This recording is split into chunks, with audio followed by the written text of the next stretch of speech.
afternoon, ladies and gentlemen, and welcome to Notre Dame Stadium.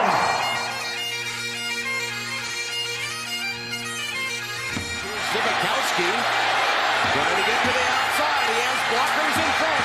Tom Zibikowski, along the beat, shakes him off to the 5 and touchdown. And now it is down. It is over. And the Irish have knocked off #1 Clemson. Brady Quinn looking, pump fakes, he rolls to the near side, throws it, it's caught by Samaja, inside the 20, inside the 10, he's going in, Notre Dame has scored! Jones is the back, he's got it again, and Jones a lot of room, Tony Jones makes a cut, gets a block, and scores! Is that the play that will seal the playoff bid for Fighting Irish? What's going on? And welcome to the show. This is Sons of Saturday Irish. I'm Tyler Rojak. He's Luke Smith. And today we're here to get you ready for Notre Dame's game against the BYU Cougars in Las Vegas that will take place this Saturday at prime time on NBC. If you can't get excited for this one, or at the very least appreciate the irony of a matchup between Catholics and Mormons in the Sin City, I'm not sure you have a pulse. So we're going to break down what BYU does on both sides of the ball, discuss how Notre Dame might try and exploit that, and of course, we'll give our final score predictions. Then we'll take some time to answer your questions, and I have to say, those of you who submitted questions this week, you guys did a really good job. We don't always do this, but after seeing these, we might have to do it more often. Before we get going, though, we ask that you please like and subscribe to our channel if you're watching on YouTube. And if you're listening to the podcast, please rate, review, and subscribe there as well. We're going to take a quick break for a word from DraftKings, and then we'll dive into Notre Dame versus BYU. The NFL action is in full swing at DraftKings Sportsbook, an official sports betting partner of the NFL. We're talking touchdowns, big plays, and even bigger wins. New customers can bet just $5 on any NFL team to win and get $200 in free bets if they do. Check this out. In addition to the usual bets, everyone can boost their winnings with DraftKings stepped-up same-game parlays. Now, looking at the next week's early NFL slot, there's not a ton of interesting games, but one that does really strike me is we have the Eagles going on the road to Arizona to play the Cardinals. Right now, that spread is at 5. Look, I really don't think the Cardinals are very good. I don't think Kyler Murray is going to be able to keep doing what he's doing. I don't think Cliff Kingsbury is a very good coach, and it appears that the Eagles, unfortunately, are pretty good. I think they cover on the road. I like the Lions, +3 on the road against New England. Both teams are 1-3, so it's not going to be the best game on the field, but the Lions have lost by a combined 9 points in their 3 losses. I actually think they'll win this one outright, but if they lose, the data tells us it's going to be by 3 points. So the worst I can do is a push here, and I'll take it. All right, fair enough. Now, to make things even sweeter, you can throw down on stepped-up same-game parlays once per game day all season long, and you can do this by downloading the DraftKings Sportsbook app now and use promo code SOS to get $200 in free bets if your team wins and you place a $5 bet on any football game. That's code SOS only at DraftKings Sportsbook, an official sports betting partner of the NFL. Minimum age and eligibility restrictions apply. See the show notes for details. Okay, at the time of this recording, it's Monday night. Luke, you're about, 3 days away from heading to Vegas? How's the mindset? Yeah, I'm not really ready for that, to be totally honest. That feels like a lot right now. And it'll be fun, but yeah, I'm not really looking forward to going to Vegas on Friday morning.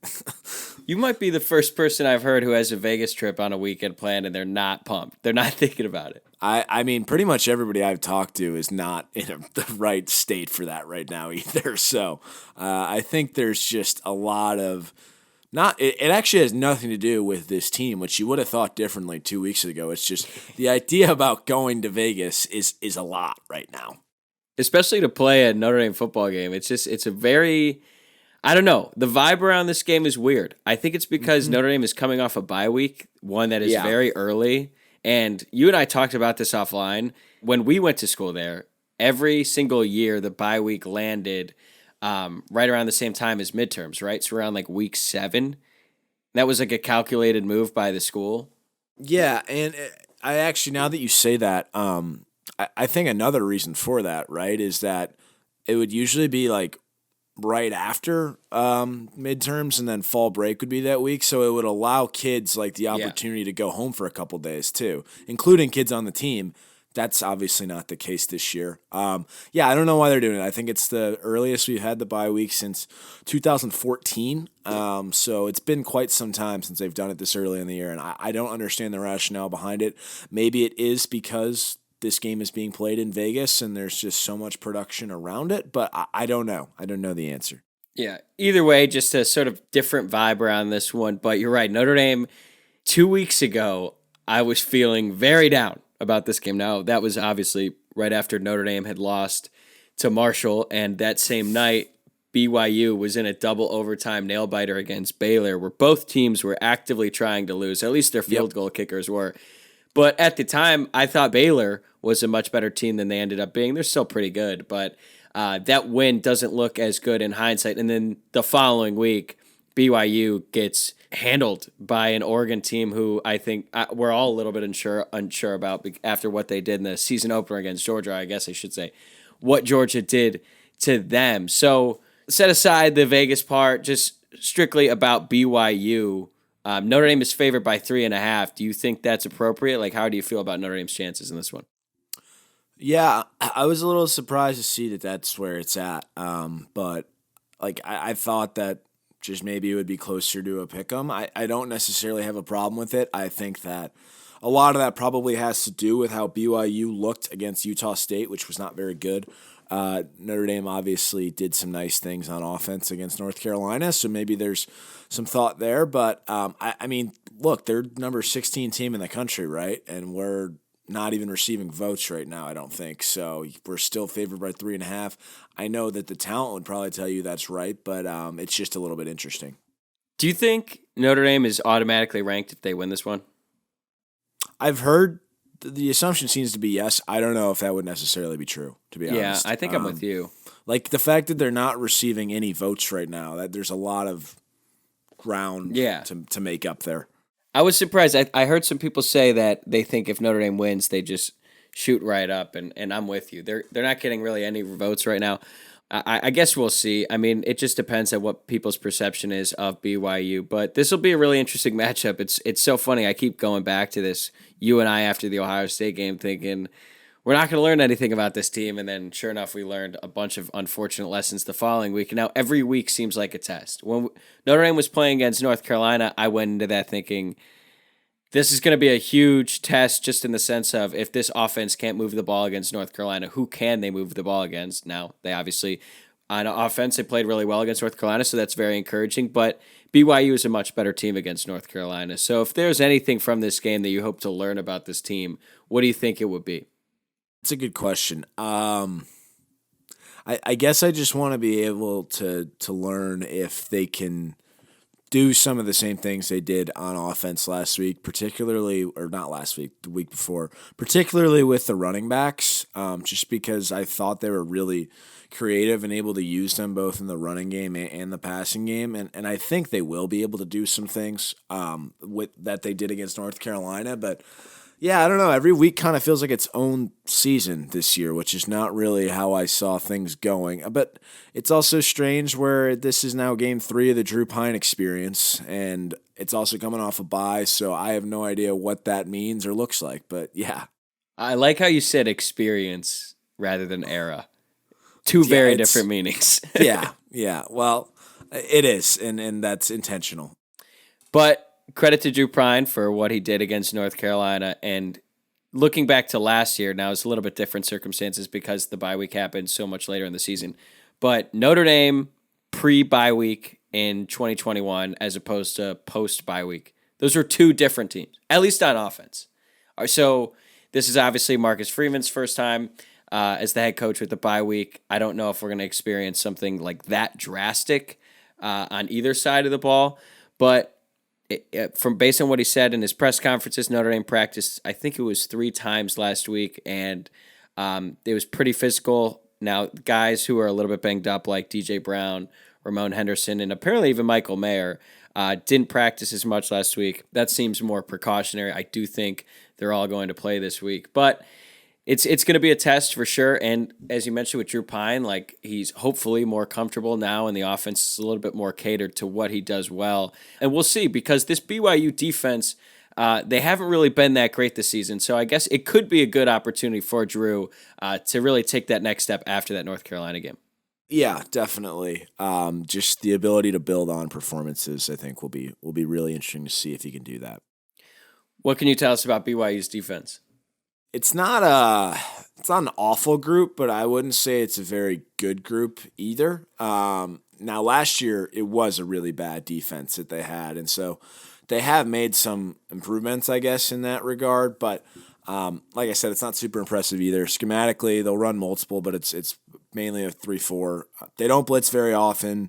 They did blitz a bit more against Baylor and had some success with that, so it'll be interesting to see if they do try to get after Drew Pine. But I'd look for them to put 7 in the box against Notre Dame, just like every single opponent left on the schedule should, unless you're North Carolina and you decide to, I don't know what you're doing. However, as I alluded to earlier, I do think Notre Dame should be able to run the ball against BYU. Both Utah State and Oregon ran for over 200 yards against the Cougars, and Notre Dame should be able to do that exact same thing too. They're 115th in run defense grade on PFF and 122nd in EPA per rush. They're just not very disruptive. They get dominated at the point of attack, and this is a really good opportunity for our offensive line to build upon some much better performances the last 2 times out, I guess, and really last week. They aren't very disruptive. In terms of actual names, they got a linebacker, Max Tooley. He probably sticks out the most. He has 2 pick sixes on the year. They also have another linebacker, Ben Bywater, with 2 picks of his own, which makes me wonder how they have linebackers with 4 picks and our entire secondary has none, but it's probably a different conversation. But yeah, I don't think it's a super impressive group, but I'm not going to say they're horrible either. They're just they don't really do anything that great. They did give up 41 points to an offense led by Bo Nix. Something to consider. So, yeah, for Notre Dame in this one, since Jared Patterson came back and has appeared to be more healthy than he was at the start of the year, like I don't think it's a coincidence there that Notre Dame's offensive line has been much improved. You would think with the bye week he's able to rest up a little bit, be closer to 100%, and that should be really good for Notre Dame. I don't really know, like the more I think about that North Carolina game, like Notre Dame ran the ball so well, but then again, North Carolina's defense was so bad. And like you said, they were playing 10 yards off the ball on Notre Dame's receivers. And for what reason?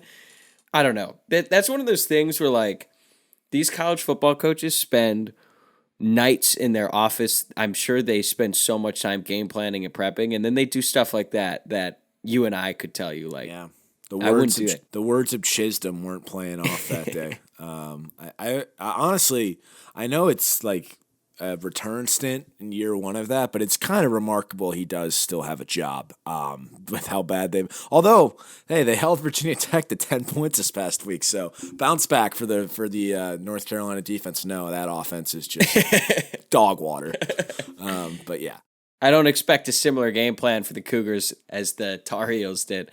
But still, I think Notre Dame should be able to have success. As for BYU's offense, they're pretty good. They're tied for 44th in the country in scoring offense, which isn't super impressive. They're averaging 34.4 points per game, but they are 14th in the country in yards per play with 6.7.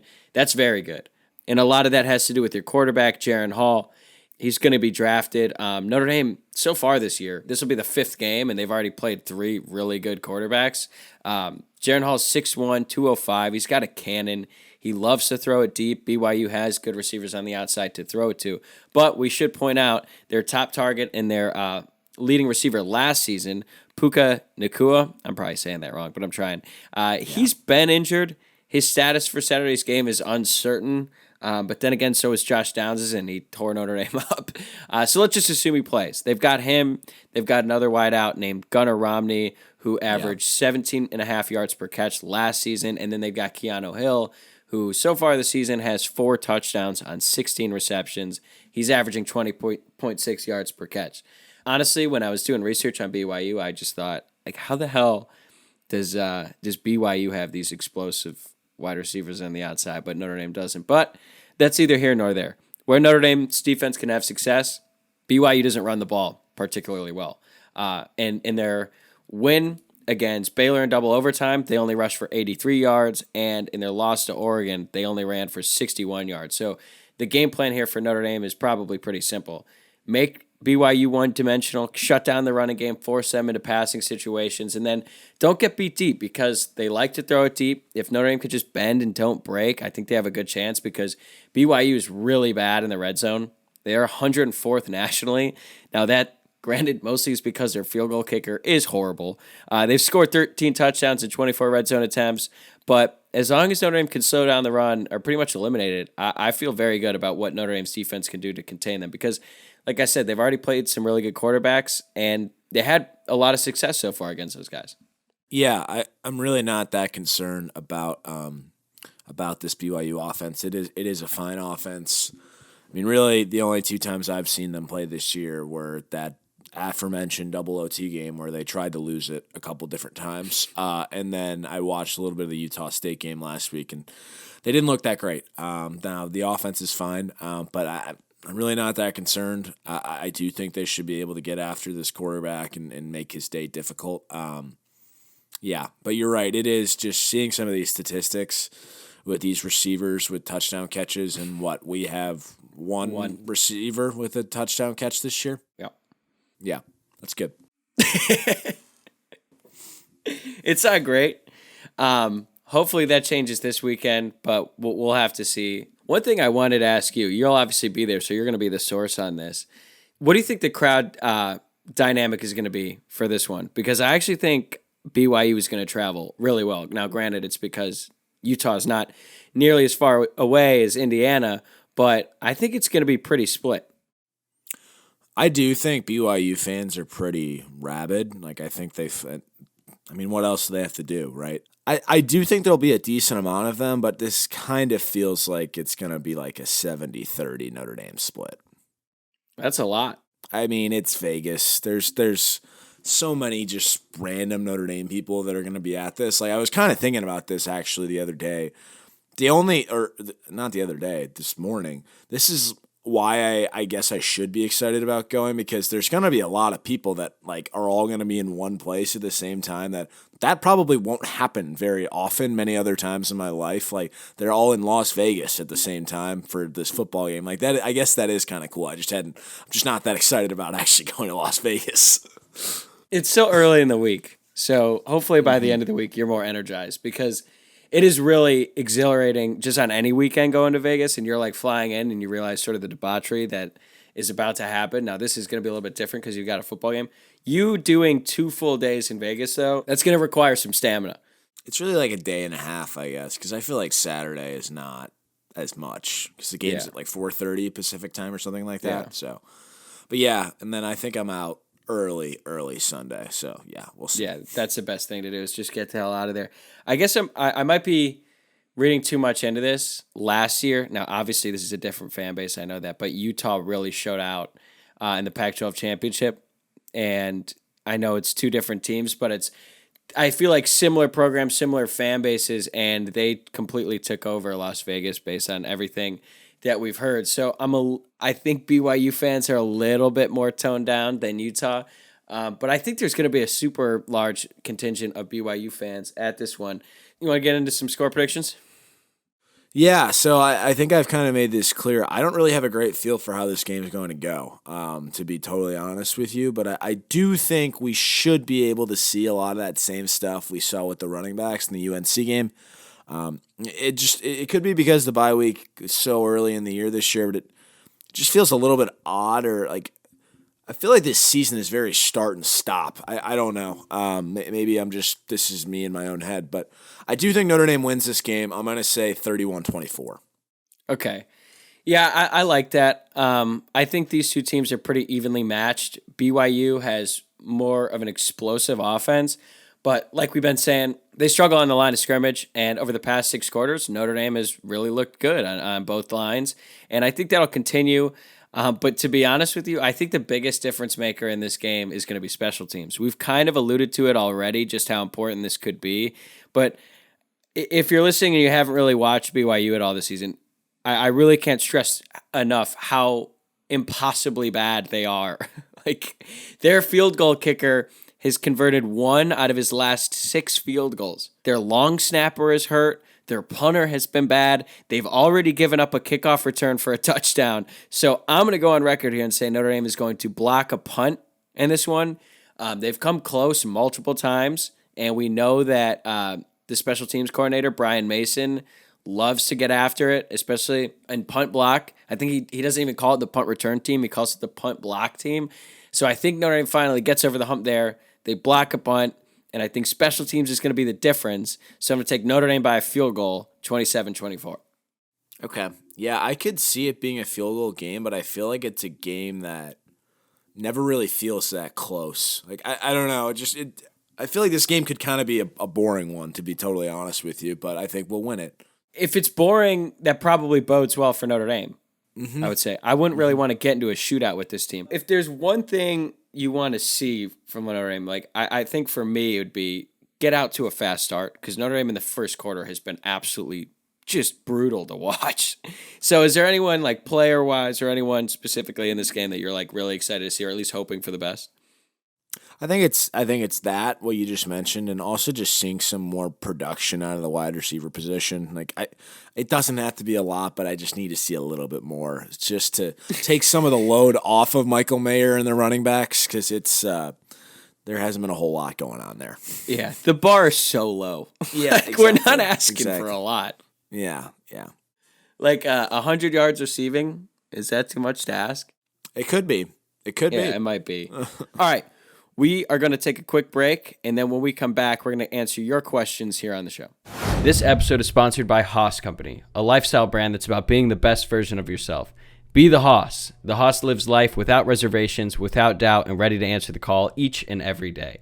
Check out their website at bethehaas.com and use promo code SONS for 15% off on your next order. Check them out. This episode is also supported by Rhoback. Shop game-changing active wear with Rhoback for those who crave activity. Use the promo code SONSND, that's SONSND, to get 20% off your next order in the entire store at Rhoback.com. But we encourage all of our listeners to check out the Shamrock Polo, which would look great on Irish fans everywhere. That's promo code SONSND at RHOBACK.com. All right, yeah, so now it's time for some questions. Really appreciate everybody sending these in. We'll start here with one from Drew Brennan, who has definitely written questions in before, so appreciate that, Drew. Question is, while they are a really good team, is the press going to bring up that Ohio State has played 5 home games to start the year? In between Michigan and Ohio State, the Big Ten's 2 best teams, they've played 9 of their first 10 games at home. Reaction of the press if Notre Dame played 5 at home to start. Do you want to take this? Yeah, shout out Drew. Long-time listener and long-time caller, it seems. So appreciate that. I was surprised by this. I had to double-check it when I saw this. I did not know that. Yeah. With Ohio State. Yeah. I can't hate on Ohio State's scheduling too much, because I feel like they're one of the teams, one of the good teams who every year they're willing to play a tough non-conference game. We saw that obviously this year when they opened up with a top 5 matchup against Notre Dame in the season opener. And then next year they're going to travel to South Bend. So credit to them. There's a lot of big-time programs who don't do that, like Michigan. Okay? Their non-conference schedule was absolutely ridiculous. It's one thing if they had tried to play a historically good or even decent team, and that team has a down year. It's like, okay, it's not their fault that the other team is in a down year. Michigan did not even do that. They opened with Colorado State at home, Hawaii, and UConn all at home. That's absolutely ridiculous, and I think it should be held against them more than it has been. Like, they're ranked 4th, I think, in the AP poll, and I don't get it. I truly just don't understand why people are so high on them at this point. So, but to answer the question, if Notre Dame did, it'd probably be the same narrative as always, that Notre Dame plays an easy schedule, even though that's just not the case at all. Yeah, that's probably true. But yeah, I honestly did not realize that about Ohio State. I did realize it on Michigan because it's laughable. And I mean, we've seen how they've looked against 2 so Big Ten opponents the last 2 weeks. It hasn't been super impressive, so there's that too. Now that I look at Ohio State's schedule, they play 8 home games, which is a lot, it feels like. Are we playing 6 this year or 7? Well, I mean, the BYU game is technically home. Right, but true home games. Yeah, I think it's 6. Yeah, that's crazy then. But yeah, and Ohio State, the only road games are at Michigan State this week, which Michigan State stinks this year. Penn State, which is a challenging environment. Ryan Field, so that's nothing. And which will be renovated. Yeah, right. And Maryland. That brings me to a larger point about the Big Ten. It's really bad this year. Last Saturday was the first time I was really able to watch like a full day of games with just not having to be anywhere and being able to sit down and watch games. And I was blown away by how bad the Big Ten is. It's not good football. Ohio State is very good. Don't get me wrong. But the rest of it is like Iowa. You said this. They should be relegated. They should not be allowed to continue to play Big Ten football. Iowa should apologize to Fox, every viewer, everyone for making... Petrus is the worst quarterback I have ever seen, and he has that orange mustache that doesn't help. He looks like such a scab. Yeah, I saw something where Notre Dame was projected to potentially play Iowa in a bowl, and like, of all the bad things to happen this season to Notre Dame, that might be the worst. That would be worse than losing to Marshall at home, having to play Iowa, and having to be forced to watch that again. So, yeah, answer Drew's question. It'd probably be the same as ever. Like, people are going to hate on Notre Dame's schedule regardless of the opponents, and I think this year proves that. So, next question. This one comes from @302 Brandon. When will the Irish make it to the big game again? I'm assuming he means the playoff. Okay, so that's what I was going to ask, if you meant the national championship or a playoff. I mean, because honestly, Clemson's a pretty big game. So is USC, and hey, even Syracuse is ranked now. So we've got a couple ranked matchups coming down the pipe. But assuming we're talking college football playoff, I mean, there's no reason why Notre Dame shouldn't be competing for that next year. You get a full year under Marcus Freeman's belt. They figure out whatever they're doing at quarterback and hopefully, honestly, fill some more holes in the transfer portal just because they have to. But there's honestly no reason they shouldn't compete next year, even though I do know the schedule is very challenging. Yeah, I would agree. The hope would be next year. I think there's plenty of reason to believe that they will be better next year. Schedule's tough again, but you think about it, next year is probably the last year of the 14 playoff, and then following that year, like Notre Dame, if the CFP expands to 12 teams in 2024, which right now it's definitely going to happen in 2026. They're trying to move it up to 2024. That is still to be determined, but once that happens, there's really no excuse for Notre Dame to not be in that every single year. So, for the sake of this discussion, though, we'll say college football playoff. I think that it's reasonable to believe that next year Notre Dame will be back in the college football playoff. Wow. Okay. Yeah, I'm cool with that. Okay. This is low 31-31. Will Notre Dame lose Peyton Bowen? Well, this past weekend, Marcus Freeman and safeties coach Chris O'Leary were in Texas to watch Peyton Bowen's game, and it seems like that's encouraging. He's on the books to visit Notre Dame in November for the Clemson game with his younger brother, who is, I believe, is a sophomore, who's also getting recruited as well. So I think as long as Notre Dame can hold on and deliver on that weekend in early November against Clemson, I'm not saying they have to win that game in order for Peyton Bowen to go to Notre Dame. I don't think that's how it works, and I think that we as fans sometimes overreact a little bit to performances on the field and how that impacts recruits. But this is the first time we're actually felt somewhat confident that Notre Dame is actually going to hang on here. Part of that might be because Texas A&M is a fucking mess right now, and I know they're a contender. So I don't know why I'd go there unless it's strictly for the bag, which whatever, like if that's what he wants to do, that's what he wants to do. But I think out of those three, Notre Dame is probably in the most stable shape, which is pretty shocking. And I think that he does really have a good relationship with Marcus Freeman. But honestly, who the hell knows? So I can't give it a definitive yes or no. Yeah, it does seem that things are more positive than they were a few weeks ago. And like you said, Oklahoma and Texas A&M getting smoked every week can only help our chances too. And actually, I think I was listening to Tom Loy he was talking about Jeremiah Love.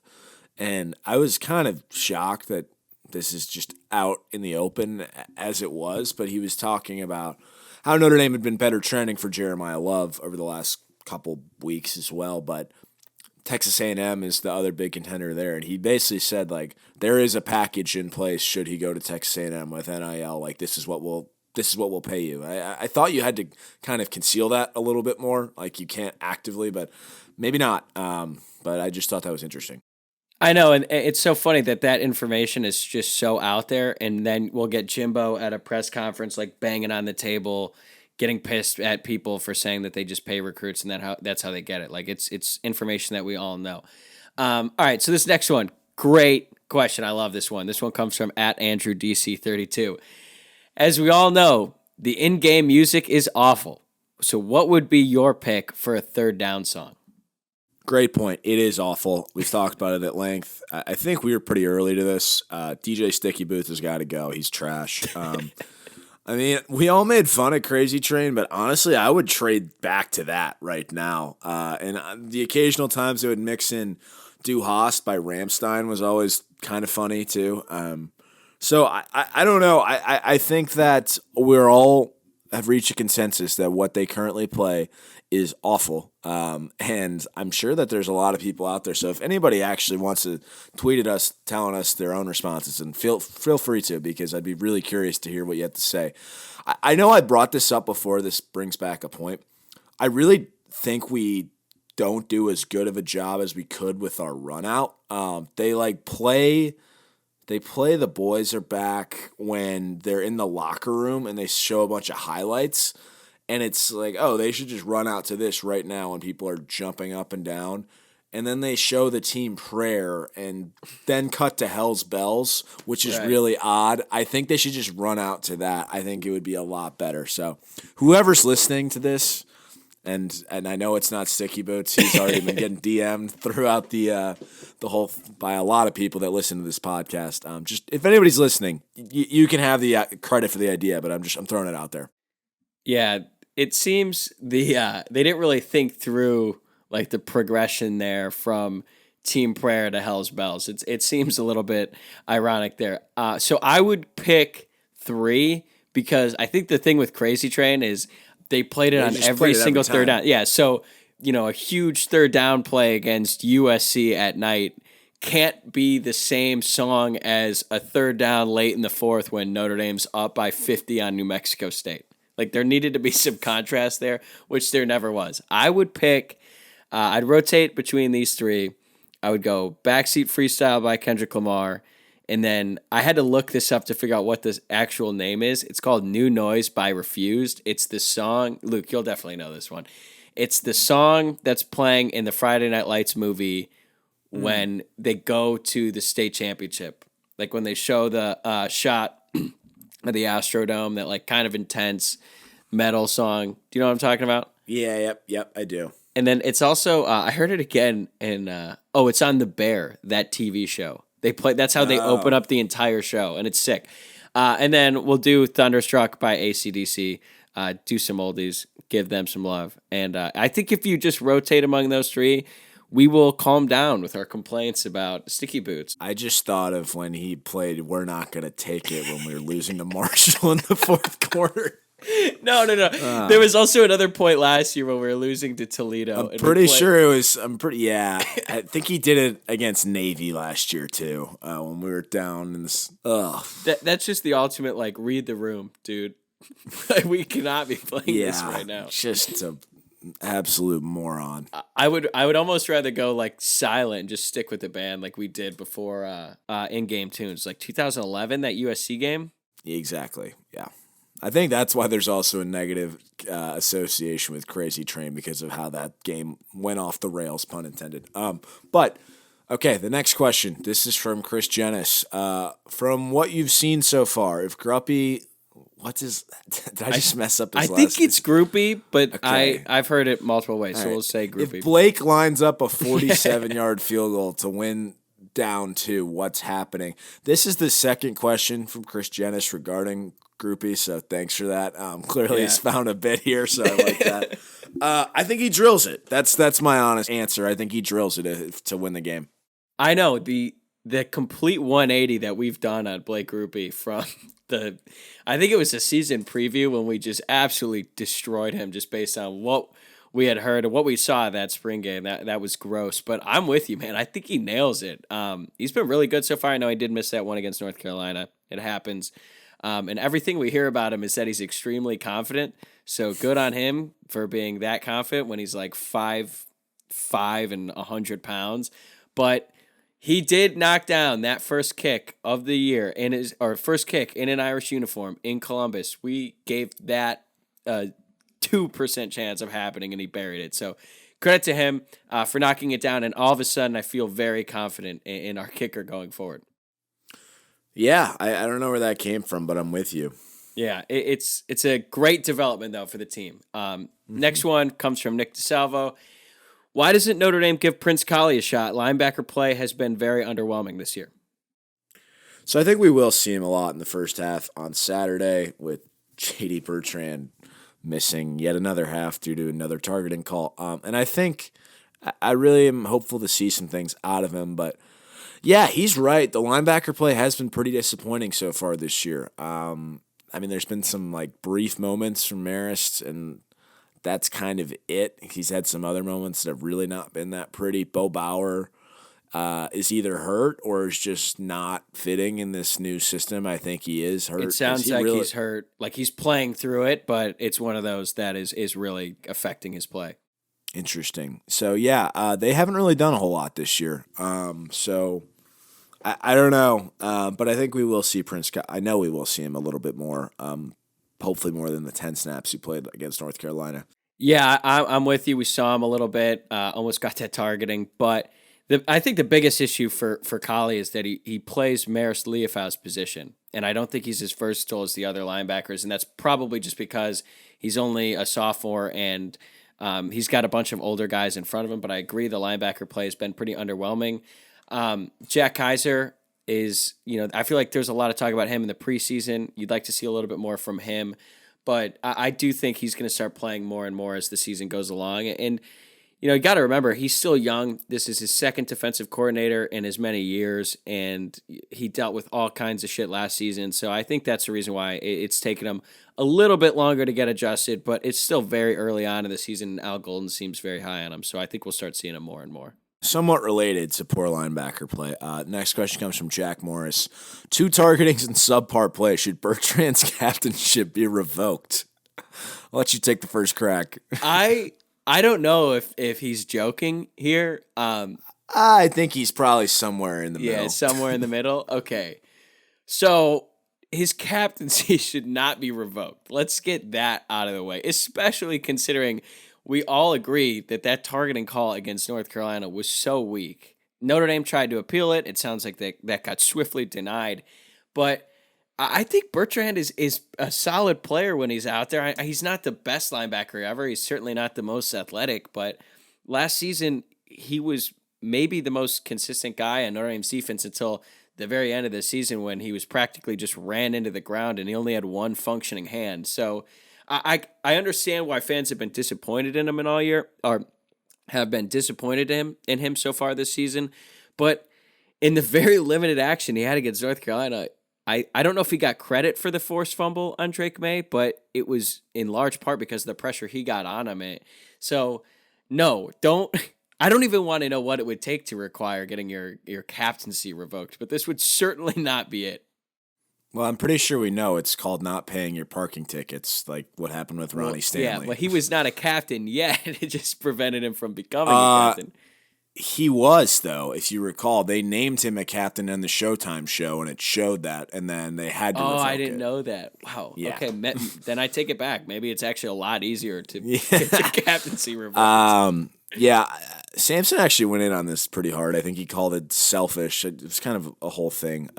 Look, I don't really care if the second targeting was or was not. He can't put himself in that position. And it's a really weird feeling now. It almost feels like a basketball player in foul trouble who can't help himself and just picks up a cheap one when inserted back in the game, knowing he has 2 or 3 fouls, and then he finds himself right back on the bench. Like, that's the best thing I can equate it to.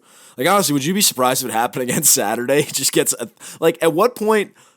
is there a threshold where if you have so many targeting penalties in a year, you're just done? They honestly, I would not be surprised if that's actually a rule, and it's one of those things that like we've never had anyone get this close. I feel like that Skalski douchebag probably was pretty close. That's true. He had like 100 over the course of 3 years. But I think it's going to be like the inverse of what you just said, where now he's going to play differently. Like he's not going to just play with reckless abandon because he's probably going to be worried every time, I'm going to get a targeting, and then that's going to probably lead to missed tackles. So really unfortunate situation for him. I want to go back to that Sampson point. Was he saying the North Carolina one was a selfish play? Because the Cal one was just dumb. Like his targeting against Cal was stupid, and if he was saying that was a selfish play, I get that, but not the North Carolina one. I thought he was just, he put himself in a bad position. Yeah, it was the Cal one. Okay. I think. Yeah, that one was just dumb. Like, situationally, it was just stupid. But if he gets another one this week, like, I don't even know what you do at that point. But, all right, last one. This is the last one for the fans, and I got one for you as we wrap it up here. This one comes from Michael Bonello. Freeman is completing bed checks at 8:30 p.m. PT in Vegas. Are any suspensions looming? Yeah, I don't think we have to worry about that. Maybe if Chuck Martin was still the offensive coordinator, you might have some coaches at the casino. But this is thankfully an Irish football team and not an Irish basketball team. So I don't think there should be any repeat of the Jack in Cleveland from a few March nights in 2015. I'm not going to say anything further, but let's just say that basketball team loved casinos. We'll talk more about that offline. Yeah. I have to say, 8:30 seems very early for a bed check, if you ask me. And I know it's Marcus Freeman, but like, it's also, isn't it possible that like they come in at 8:30 and they just leave after? I don't know. Yeah, I would think so. I mean, I didn't realize, I guess this does make sense. There were people like pissed off that Freeman was doing this, which is just ridiculous. But they were like, find a GA to do that. Like, you could be watching film or game planning. Like, if we're game planning 10 hours before game time, we have other issues. Yeah. If we're still trying to figure that, that's not really good. But no, knock on wood, Notre Dame hasn't really had any suspensions like this in a while. And it doesn't appear to us that there's Max Redfield on the team who, I'm going to be honest, I'm pretty sure it was his number one mission when he got onto Notre Dame's campus to get suspended. He got suspended multiple times. He got dismissed from the school. I think he's literally banned from campus. But he had a lot of other instances where he didn't get caught, and I'll just leave it at that. And I think the team in this roster has their head on their shoulders a little bit more. They're just a little bit more aware and hopefully a little bit more focus on the game than in the past. Yeah, Max Redfield is playing football in Italy now, apparently. That's bizarre. Did not know that one. You think they got good football in Italy? No. All right. This last question. It's really not a question. It's. I just need a personal statement from you as the leader of the Clarence Lewis Revenge Tour today. What has been very clear on the field. Benjamin Morrison is now the starter at corner, or at one of the corners over Clarence Lewis. You've been leading the train on the Clarence Lewis Revenge Tour since pretty much after the Fiesta Bowl. Can we just get your official word on this development? Yeah, it's kind of interesting because, I mean, he only played 10 snaps against UNC, and several of them were not very good. But what was interesting was that he had actually been playing pretty well, I thought, in the games leading up to that. So to see that kind of just drop off in terms of snaps and, I mean, whatever. They clearly love Benjamin Morrison, and that's fine. He's a really good player, but I don't think his story's done yet. There's going to be a moment for Clarence Lewis at some point. I don't know what it is, but there's going to be a moment. I love that. I think they're going to need him, honestly. Yeah. I mean, Benjamin Morrison, as good as he is, and it seems like this Notre Dame team is extremely high on him. Marcus Freeman raved about him again in the press conference today, and I believe it was Pete Sampson as well who said that in the summer he asked a coach on the staff about Benjamin Morrison, like what to expect, and that source said that he is the best cornerback Notre Dame has recruited in 10 years. This is pretty high praise. That's better than Julian Love, who, by the way, is a damn good player for the Giants now. So very high praise, but I'm glad we got that out of the way. Yeah, absolutely. Okay, that'll do it for this episode of Sons of Saturday Irish. Give us a follow on Twitter, Instagram, or Facebook at Sons of Sat Irish, and please like and subscribe on YouTube or rate, review, and subscribe wherever you get your podcast. For Luke and myself, thank you guys for listening, and we will talk to you again soon.